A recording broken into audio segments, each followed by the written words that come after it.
Welcome back, everybody. This is J.R. Flatter. Our distinguished guest this week on The Secrets of Leadership Coaching is Mr. Greg Hiebert. And sir, I'll let you introduce yourself. You do a much better job than I ever could. Thank you, JR. What a privilege and pleasure to be with you in this podcast. I have run a company, leadership development company called Leadership Forward for the past 20 years. A little bit about my background. I consider myself a jack of all trades, master of very little. I started out as a career Army officer, spent most of my field time in the 82nd Airborne Division, jumping out of what the Air Force would say perfectly good planes. I had a fork in the road where West Point, the United States Military Academy, asked me to consider teaching, and I had some choices: history, social sciences, or behavioral sciences, which was the department that sort of owned the required leadership course that every junior had to take. And I decided to do that. They let me apply to a host of schools, to include the Harvard Business School. I was surprised that I got in, and it was a transformational experience. And then I didn't know if I would enjoy the challenges of being in the classroom. And come to find out, it was a perfect fit for me. I love challenging my students, and it really has the work that I started back in 1990 continues to this day, because my whole view of teaching leadership is that if the great man or person theory worked, all you'd have to do to make better leaders is give them a book. Mhm. And you and I know that while it's good to read, giving somebody a book does not, in turn, mean that they're going to adopt the qualities of a Abraham Lincoln. Mhm. So my job as I walked into that classroom each day was, how could I help my students be more thoughtful and reflective? How could I give them some evidence-based tools about what makes sense to best understand the dynamics of the situation, the dynamics of the group cohesion, any potential conflict that had to be managed, the motivational issues going on for your soldiers. And each day I would try to give them a sense through case studies of what the real Army might be and some of the challenges they would face as young leaders, leading one of our greatest assets, our soldiers, Marines, and seamen across the globe. And so I had gotten the bug, and I really felt that if I could do this for the rest of my life, I'd be a happy man. The Army had different designs, wanted me to get back out to soldiers, and I decided that I would leave the Army. I had three young children, small family, and I had, with my father's career, moved all my life. So the notion of going to one place and staying put was actually quite enticing. I got an offer from McKinsey and Company, a strategic consulting firm, and moved my family and left the Army in 1993, and didn't look back. Had a wonderful career as a management consultant for McKinsey. Got recruited away by uh, AT&T, one of the baby bells, Bell South. Had several corporate roles there, to include head of HR for $4 billion business unit, corporate strategy. Then got recruited away by a .com. Did that for a couple years. That crazy world of not having to make much profit, just a little insane. And then I got recruited away by a recruiting firm, a global executive search firm, where I did C-level placements throughout the globe. But one of the things that I really loved was getting to build out their management appraisal practice, which was boards and CEOs would invite us in to assess their bench strength of leaders. Did they have the leaders necessary to fulfill their strategic aspirations in the years ahead? And still to this day, I do a lot of leadership assessment, and it's hard because nobody's going to tell you what they're really bad at. Right? Mhm. In all of my years of assessing and coaching, very rare that I have a leader say to me, Greg, I'm really good at marketing, or I'm really good at strategy, but I wish I could be more inspirational to people. Mhm. But you and I both know that there's a bell-shaped curve everywhere you go. And Mhm. so long story short, ever since West Point, I had the dream of wanting to start my own leadership development company, and 20 years ago, started Leadership Forward. And it was out of a notion of trying to provide just-in-time leadership education to intact leadership teams, and that went very, very well. And I added coaching to that, and probably my first large-scale client engagements began in 2003, And within a few years, I provided what I called Catalyst. Did this at Mary Washington Healthcare for many years, where I'd show up monthly with a curriculum that the head of HR and the CEO had worked with me around designing based upon what they saw as the needs of their leaders. And I would try to bring an article, a book, something that spoke very constructively about that competency.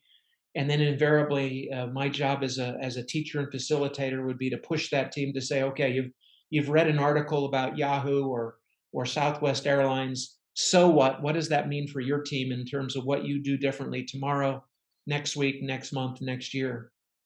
And I would usually sign up clients for 1 year. And Mary Washington was an example where 13 years later, I was still providing that. Now, I'd like to believe that each year it was different as the team progressed, the team raised their level of performance. I'd like to believe that the concepts that I tried to bring them were just as much reflection of their journey. Um, so, since as these engagements began to expand, I had the opportunity to bring other people onto my team. Probably the high point, I had 14 colleagues in 2008. Leadership development, selling it at that time got a little challenging, so I decided to right size, and the firm sort of went down to a more manageable size, about 8 of us. And we provide leadership education, executive coaching, strategic facilitation, and probably the love team development, where I've got a team where the CEO or the senior leader says, we're just not working as well and as effectively together. Can you help us figure out what we need to do to be more aligned, more cohesive, and more connected? And I've had a side hustle, which you appreciate. A couple years ago, I got very, very interested in this concept of resilience. This is pre-COVID and post-traumatic growth. So back in 2018, I wrote a book called "You Can't Give What You Don't Have: Creating the 7 Habits That Make for a Remarkable Life." And all through the pandemic, clients have asked me to give talks about how do we use trauma and difficulty and crisis as catalysts for our own internal transformation and positive change. I have a new book coming out, I hope in early October, called "Changing Altitude: Helping Leaders Soar in Their New Roles." And this book speaks very, very specifically to the leadership skills that I think are required as you go from being one unit leader to a multi-unit leader. You move from the COO to the CEO. You move from director to VP, and if you sort of do a search on them on online about what materials are out there, what books are out there, what articles, and there seems to be a real gap in the leadership literature of these big changes. And changing altitude is a key metaphor, I think, for leaders need to shift their perspective in order to see differently and lead differently when they move levels, and they greatly expand their scope and responsibility. So, over the course of the last 20 years, I think I've coached well over 650 leaders, worked with over 100 intact leadership teams to help them develop, and of course, have run leadership workshops, leadership education for a multitude of clients. Wow, that's a magnificent background and story. And now I have another book to read. So when did you say it's coming out again? Hopefully, early October. Perfect.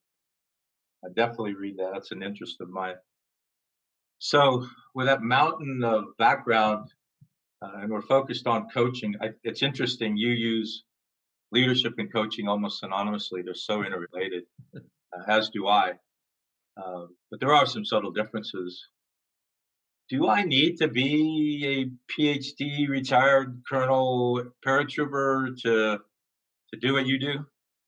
No, no. Matter of fact, you'll appreciate this, that as I have done this work more and more, one of the key pieces of advice is, get out of my own way, which means probably the worst thing I can do is tell you what you should do. Mm-hmm. Mm-hmm. Thankfully, I have 4 adult children, and it hasn't worked really well with them. Now that I've been coaching for as long as I have, the less advice and guidance I give, and the more that I can create the conditions for the client to really have the courage to confront their own challenges, their own shortcomings, their own rough edges. The more that I can get them to own that, we can then, with my support, help them get to a course of action that they can do something about. It was interesting, JR, that a couple weeks ago I was filling out some form and it asked my occupation. And I didn't put leadership coach, I put management consultant. Yeah, yeah, And the difference is when I was a great consultant, it was rarely when I was saying, here's the answer, here's the golden key. yeah. Because in my experience, when I gave them the golden key, they either didn't have the full understanding of that, or they didn't have the culture and context for Mm, that golden key to work in that environment. mhm. So, I learned very quickly as a management consultant that I had to help them create solutions that would work within their context and culture and the dynamics of their industry. Jumping forward as an executive coach, my best work is how do I help this person see what they need to see and do what they need to do and help them sustain that learning over time. And if I can do that, they're going to be happier, they're going to be more effective. And I think the other thing that I try to take is I don't believe this notion that you leave your personal stuff at the door. That my hope and aspiration, and I'd like to believe why clients keep hiring me, is I want them to be better parents. I want them to be better spouses. I want them to be better human beings. And I think if I can help them do that, they're also better leaders. So if you would, as a successful entrepreneur, talk to us about the business side of coaching for a minute. You said you had 14 employees at one time, and now you're around 8. Talk to us about that. How did you do that? How do you keep it going?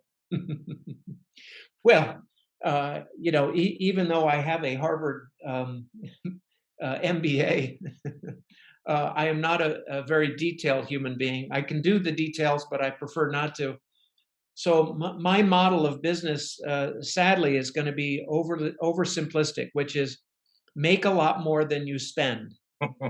Right. So, one of the decisions that I had to challenge one of my partners early on is he had a dream that we would have a building with our name on it, Yeah, and my view was why will that make us serve the clients better? yeah. So we've made a lot of those decisions to minimize overhead, and as long as we provide a competitive rate to clients, the key is being able to balance.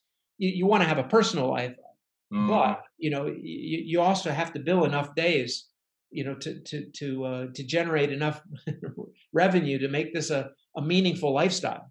mhm. Right? So always as a small business owner, if you're not hustling each and every day, I brought in a new partner who is a retired colonel, taught leadership, strategic leadership in the National Defense University. But I knew him as a cadet when I was on the faculty, and I'm supporting his efforts to grow his book of business. And I tell him, even when things are going well, if you're not doing at least 4 to 7 things to develop business, and what's that look like? Make the call, go to the networking meeting, do the follow up, ask clients to be references. If you're not doing 4 to 7 tangible things every day, you're going to wake up and going, "Oh, I just finished with that engagement. What do I do now?" So, being a small business owner, I actually love the thrill of the hustle, and Mhm, because you always have to be doing it.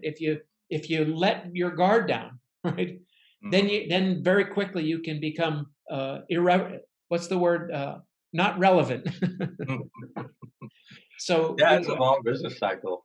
Uh, my business, I use a 2 to 3 year business cycle between introduction and revenue, and I've found that Wow. I'm in a different business place Yeah. than you are. Another interesting thing, I'd like to hear your thoughts on this for people thinking about going into business. what I realized a long time ago, you and I started our businesses probably the same year, it sounds like. Hmm. Um, as soon as I got to a certain size, I had to become a full-time CEO. And I didn't get to be a coach or a leader developer or the thing that I loved. And so talk to us about having that team of 18 and how much time was it taken away from Yeah. what you loved? No, that's a great question because I hired my own coach, and I wanted to find someone who would be very different from me. Yeah. And I found this amazing woman. Her name is Megan Nyer, and if you look in NCAA diving annals, you'll find that she's the winningest female NCAA diver, and she was just tough as nails on me. And Mm, at the height of leadership forward, we had hired a lot like-minded people, and on Myers Briggs. Not that I use Myers Briggs, but I'm a intuitive feeler, right? mhm, Well, come to find out, if you're not careful, you hire a lot of people like you. mhm. So there were a lot of feelers, and the problem with feelers sometimes is that they're not always oriented towards action as much as they could or should be. So sometimes we would have internal conflicts, and I found myself spending, to your point, more and more time trying to manage the conflicts, and keep the sense of cohesion and harmony going at the expense of doing work that I deeply love. Yeah, exactly. So her coaching was it was epiphany when she said, I notice that when you talk about the work, you're like enormously happy. When you talk about managing all the stuff not related, certainly related to the work, but not doing the work, you could feel your shoulders sort of drop down a bit. And I will be, completely honest. That was the impetus to right size, to get it to where it was manageable. I have really high performing colleagues. We still do a ton of collaboration, but I don't have to spend a lot of my time tending to the business as much as I get to do in doing the business. and Yeah. and and that's why the hustle of business development, every day you got to keep it on the forefront. For you, it's probably like eating the frog, right? Yes, that's right. I had to put somebody else in the CEO chair so I could go back to doing what I love. I was fortunate enough to be able to do that a few years ago. So we are called the secrets of Yeah, yeah, leadership coaching. So one of the requirements of being a distinguished guest is you have to give up one of your secrets. yes. What do you got for us? So I think you reside in the Commonwealth of Virginia, if I'm not mistaken. Absolutely. And I have the privilege of getting to work with one of your distinguished state leaders. His name is Dr. Dan Carey. He's the Secretary of Health and Human Resources, and I'm just so proud of the work that he and your governor have done to protect the citizens of Virginia, as the science of what COVID really was, and dealing with people who didn't believe in protecting against it and still don't believe in getting vaccines. And I think Virginia has managed it as reasonably as well as you possibly could, given the chaos and all of the conflicting information.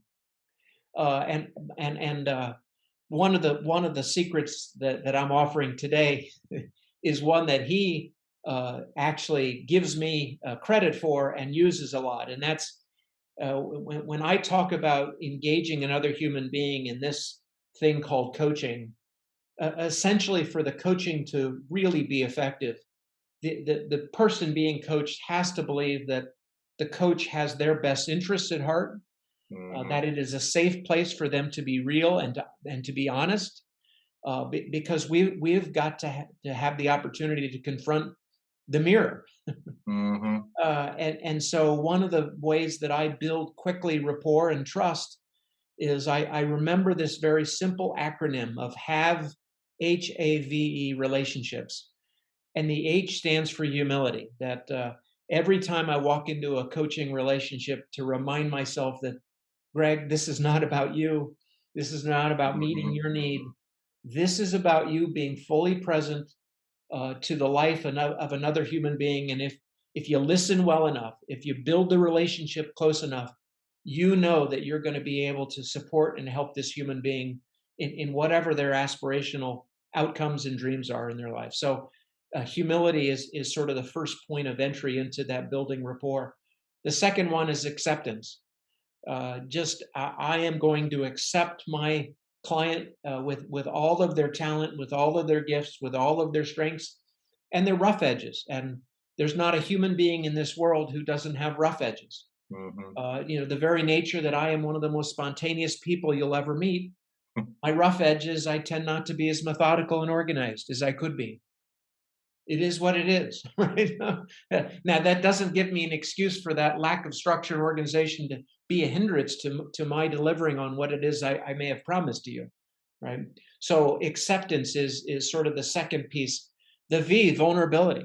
Um, I'm going through a health challenge. I will openly share that with my clients, not for sympathy, not for anything, but to be real. That Hmm. you want this other human being to be real and authentic, and one of the best ways is to share what we're each going through. When I know that I have built a successful relationship with a client is before I can say anything, they're going, Greg, how are you really doing? Hmm. Hmm. Like, this is about you. Yeah, but I care about you. and and the fourth element of have is empathy. Yeah. And the more that I can try to understand the world that you see, the world that you walk in, the world that you are leading in, the more I think insightful I can be to ask the right question in the right way, to trigger your thoughtfulness and reflection again about what's really going on for you and what do you need to do about it differently than you currently are. So Wow, have relationships. that's great. I'm going to borrow that one from you, and I'll always give you credit, of course. Thank you. Thank you. The other thing that it's not a secret, but the reason why the book that's coming out begins with changing altitude is I don't know, JR, if you've ever heard of the Dunning-Kruger effect. I It's have. I can't recall. Yeah, it's two UNC psychologists. Adam Grant in his book Think Again references them, and it's a premise that these two psychologists frame that human beings, and more men than women, tend to think they know more than they actually do. And the internet has only made it more Yeah. dangerous, right? And so changing altitude is to check, your understanding just a bit, to go high to see the broader picture, and to go low to make sure you understand enough about the weeds. Now that doesn't mean to micromanage and spend all your time in the weeds, but it says have the courage and the humility to shift your perspective, especially when you may not know what's going on. I think Secretary Rumsfeld, who passed away recently, he gave a very famous press briefing in the early days of Operation Enduring Freedom, where he said, "It's not the what you don't know that's going to get you; it's what you don't know you don't know." Hmm. Hmm. And I think to be mindful of what you don't know, you got to make it safe for other human beings, and you got to challenge your own assumptions. Yeah, absolutely. So the final thing that I would ask of you is we're building our network for our viewers and listeners to broaden so we're all on this journey of lifelong learning. Uh, who might we invite as a future distinguished guest that would deliver value to our listeners? Thank you for asking that. Uh, my I have two incredible sisters, both of them former military officers. My one sister is the chief nursing officer of Tenant, where she has responsibility for 65 hospitals and thousands of nurses. And she said, "Hey, who do you have that could coach me?" Mm. And so I may be breaking confidences by even saying that she asked for a coach, and she said it can't be you. And I said, "Yeah, I wouldn't want to coach you," but I said, let me recommend somebody who I have tremendous trust and respect for, and her name is Jennifer Daniels. She has a company called Flying Laboratories. Mm, And what makes Jennifer so extraordinary, she's helped coach me, is she had a very successful career as a corporate executive for GE, and one of the things that she did for GE was to roll out some of their performance improvement tools across the country for their clients. So she has a just a strong business orientation. She has an you know a a no fluff approach, but incredible wise and extremely gifted as an executive coach. wonderful. Well, thank you so much for your time. You've been very generous with your time, and I'm certain that our listeners and viewers will take away many, many nuggets. We always take the transcripts and look through the transcripts because in the transcripts you really see those nuggets that you might Mm, not have caught in the mm, spoken word. mm, mm. So thanks so very much for being here, and have a great day.